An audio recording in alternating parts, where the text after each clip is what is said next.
कांग्रेस नेता राहुल गांधी को लेकर सबसे बड़ी जानकारी सामने आ रही है। राहुल गांधी को लगा सबसे बड़ा झटका।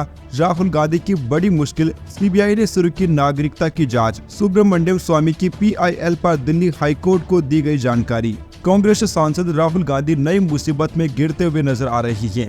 उनकी नागरिकता को लेकर दायर जनहित याचिका पर इलाहाबाद हाईकोर्ट में सुनवाई चल रही है और सीबीआई ने इसकी जांच शुरू कर दी है। दिल्ली हाईकोर्ट को आज यह जानकारी दी गई। राहुल गांधी की नागरिकता की जांच के मांग से जुड़ी याचिका पर दिल्ली हाईकोर्ट ने सुनवाई के दौरान कहा कि एक ही मामले में दो अलग अलग अदालतों में सुनवाई नहीं हो सकती। इस मामले की सुनवाई के दौरान दिल्ली हाईकोर्ट ने इलाहाबाद उच्च न्यायालय में याचिकाकर्ता विघ्नेश शिशिर को 2 सप्ताह में हलफनामा दाखिल करने का निर्देश दिया। इस मामले की सुनवाई के दौरान याचिकाकर्ता विघ्नेश शिशिर ने कहा कि इलाहाबाद हाईकोर्ट में मामले की सुनवाई एडवांस स्टेज पर है। केंद्रीय जांच एजेंसी सीबीआई से इस मामले की तफ्तीश के लिए खत लिखा गया था। दरअसल इलाहाबाद हाईकोर्ट में दाखिल याचिका में राहुल गांधी के खिलाफ एफआईआर दर्ज करने और संसद की सदस्यता रद्द करने की भी मांग की गई है। इस मामले में विदेश मंत्रालय ने इलाहाबाद हाईकोर्ट में सील कवर में एक रिपोर्ट दाखिल की है। राहुल गांधी की भारतीय नागरिकता मांग वाली याचिका पर दिल्ली हाईकोर्ट में 6 दिसंबर को अगली सुनवाई होगी।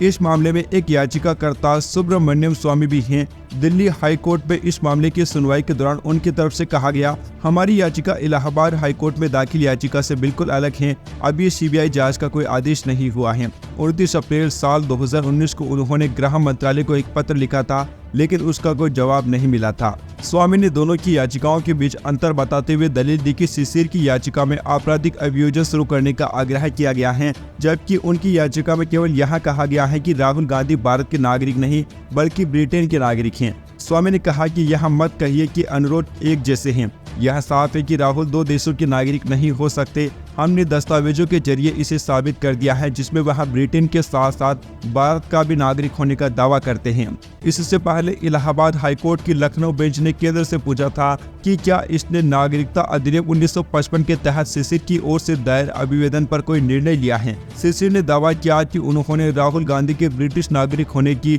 विस्तृत जांच की ओर नई जानकारी सामने आई। वहीं दूसरी ओर स्वामी ने दावा किया कि कांग्रेस नेता ने भारतीय नागरिक होने के नाते संविधान के अनुच्छेद 9 का उल्लंघन किया है, जिसे भारतीय नागरिकता अधिनियम के साथ पढ़ा जाए। स्वामी ने कहा कि उन्होंने मंत्रालय को कई अभिवेदन भेजे थे, लेकिन न तो कोई कार्रवाई की गई और न ही उन्हें कोई सूचना मिली। Subscribe now and press the bell icon. Never miss an update.